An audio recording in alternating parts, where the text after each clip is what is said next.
Good morning बच्चों।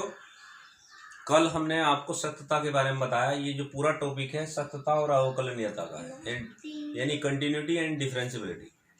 ये दोनों ही चीज़ें एक फलन के लिए बहुत महत्वपूर्ण है और इसी के आधार पर हम नए चैप्टर की तरफ बढ़ेंगे भी। तो सत्यता के बारे में आपने सब जानकारी ली होगी, उसके क्वेश्चन भी मैंने क्लियर करा दिए हैं, हो सकता है आप लोगों ने सब कर भी लिया होंगे। अब आता है अवकलनीयता क्या है। आपने 10th में पढ़ा होगा प्रवणता। प्रवणता जिसे हम स्लोप, इंग्लिश में स्लोप भी बोलते हैं, ढाल जिसे कहते हैं। जो कर्व सतत होगा यानी जो कर्व कंटिन्यूअस होगा वो अवकलनीयता भी उसकी होनी चाहिए। और हमें इसका कैसे पता चला है कि ये अवकलनीय है। ये 11वीं में हमने पढ़ाया था। LHD यानी लेफ्ट हैंड डेरिवेटिव और LHRSD यानी राइट हैंड डेरिवेटिव। लेफ्ट और राइट जैसे हमने कंटिन्यूटी में चेक किया है, ऐसी डिफरेंशियबिलिटी में चेक करते हैं। लेकिन अब नया चैप्टर शुरू हो रहा है तो हम ये बताना चाहेंगे कि किस तरीके से हम अवकलनीयता निकाल सकते हैं। तो मान लीजिए कोई कर्व है, इसकी एक टेंजेंट जो एक्स एक्सिस साई कोण बनाती है और एक लाइन जो टेंजेंट से होती हुई एक्स एक्सिस थीटा कोण बनाती है। ये जहां टेंजेंट है टच कर रही है उस बिंदु के कोऑर्डिनेट ए और एफ ए है, क्योंकि कोई ना कोई फंक्शन तो इसका जरूर रहा होगा। ये ए जो कोऑर्डिनेट होगा वो डोमेन होगा और जब ए की वैल्यू एफ ए में रखेंगे तो वो उसकी रेंज आ जाएगी।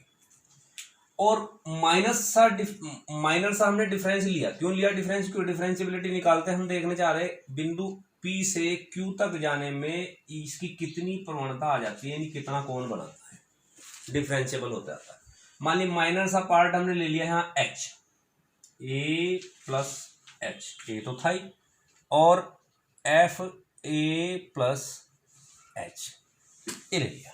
आपने पढ़ा होगा 10th में प्रवणता का जो फॉर्मूला होता है, यदि PQ की प्रवणता निकालना है, PQ की प्रवणता, तो आपने प्रवणता का फॉर्मूला पढ़ा होगा y2 माइनस y1 और x2 माइनस x1। ये फॉर्मूला तब लगता है जब दो बिंदुओं के निर्देशांक ज्ञात हो। तो ऐसे केस में आपकी जो प्रवणता हो जाती है y2 हमारा है इस समय F A plus H minus F A upon A plus H minus A. तो ए से ए कैंसिल हो गया तो आपका आ जाता है F A plus H minus F A upon H. ये आपका आ जाती है प्रवणता किसकी? पी से क्यू तक की। इसी को हम डिफरेंशियबल भी बोलते हैं, अवकलनीयता भी बोलते हैं। इसी अगर फंक्शन का हम एफ मान लीजिए एफ ए डैश निकालने लगे तो ये हो जाएगा limit H tends to 0 F A plus H minus F A upon H. यानी आप एफ डैश का मतलब है उस फलन की अवकलनीयता ज्ञात कर लेना, प्रवणता ज्ञात कर लेना। इसी के आधार पर हम लोग बहुत सारे क्वेश्चन करेंगे और ये भी बताने की कोशिश करेंगे कि किस तरीके से हम किसी भी फलन की अवकलनीयता ज्ञात कर सकते हैं। आप लोग यहाँ आप दो मेथड पढ़ेंगे, एक फर्स्ट और एक सेकंड मेथड। फर्स्ट मेथड में जिसे हम बोलते हैं प्रथम सिद्धांत, प्रथम सिद्धांत से किसी फलन की अवकलनीयता ज्ञात करना। तो आप देखिए एक फंक्शन है y = x की पावर n, इसको हम प्रथम सिद्धांत से अवकलनीयता ज्ञात करना चाहते हैं। तो f यहाँ हो जाएगा dy/dx और फंक्शन हो जाएगा h tends to 0 f x plus h minus fx upon h। तो लिमिट h टेंस टू 0 आपका x प्लस h की पावर n माइनस x की पावर n बटे h, यानी आप प्रथम सिद्धांत से अवकलन ज्ञात कर रहे हैं। लिमिट h टेंस टू 0, यहाँ से x की पावर n कॉमन लीजिए, अंदर बचा आपका 1 प्लस h अपॉन x की power n minus 1 upon h। ऐसे ही आप लिखेंगे लिमिट h टेंस टू 0। आपने अब इसको ये क्योंकि हम एल्जेब्रिक फंक्शन के बारे का अवकलनीयता निकाल रहे हैं एल्जेब्रिक का, तो x की पावर n ये आपका द्विपद पर में आपने पढ़ी होगी, द्विपद पर में के आधार पर इसे खोल सकते हैं, 11वीं में आपको पढ़ाया गया था। n h upon x plus n n minus 1 upon 2 factorial h upon x का whole square dot dot up to infinity minus 1 upon h. 1 से 1 कैंसिल हुआ। ये हम सब क्यों कर रहे हैं? क्योंकि अभी हम लिमिट नहीं खोल सकते, क्योंकि लिमिट में जब तक h अपॉन में रहेगा, क्योंकि h टेंस टू 0 है, अगर यहाँ 0 हो जाता है तो ये इन्फिनिटी हो जाता है, तब तक हम लिमिट नहीं खोलेंगे। अब इसके लिए आपका जो फलन बना है वो 1 से 1 कैंसिल हो गया। यहाँ से जो कॉमन आ रहा है वो है h upon X, limit h tends to 0, x की पावर n था, यहाँ हो गया h अपॉन एक्स, n भी कॉमन ले लिया मैंने, तो आपका बचा 1 plus n minus 1 by 2 factorial h upon X up to infinity upon h। h से h कैंसिल हो जाएगा। अब लिमिट खुल सकती है। जैसे लिमिट खोलेंगे तो देखिए आप n x की पावर h से h कैंसिल हो गया था, यहाँ हो जाएगा 1 plus zero up to infinity. ये ऊपर जाने के बाद ये हो गया x n माइनस 1। यानी मेरा कहने का मतलब है dy by D x, x की पावर n का जो अवकलन आपका आ जाता है x n इंटू एक्स की पावर n माइनस 1।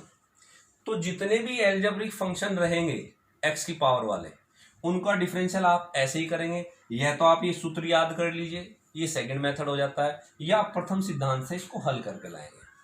क्योंकि जो प्रथम सिद्धांत है वो काफ़ी लंबा है, इसलिए हम लोग सेकंड सिद्धांत को ही अप्लाई करते हैं। इसी में एक फंक्शन और हम लेकर चलें, मान लीजिए हमें साइन एक्स का निकालना पड़ जाए, तो साइन एक्स का डिफरेंशियल निकालने के लिए F dash X equal to limit H tends to 0, यहाँ हो जाएगा sine X plus H minus sine X upon H. तो ऐसे केस में जब इस टाइप को, क्योंकि वो पहले मैंने एल्जेब्रिक पढ़ाया, अब ट्रिग्नोमेट्रिकल पढ़ाऊंगा, फिर एक्सपोनेंशियल, लॉगरिथम, बहुत सारे हम प्रथम सिद्धांत से निकाल सकते हैं।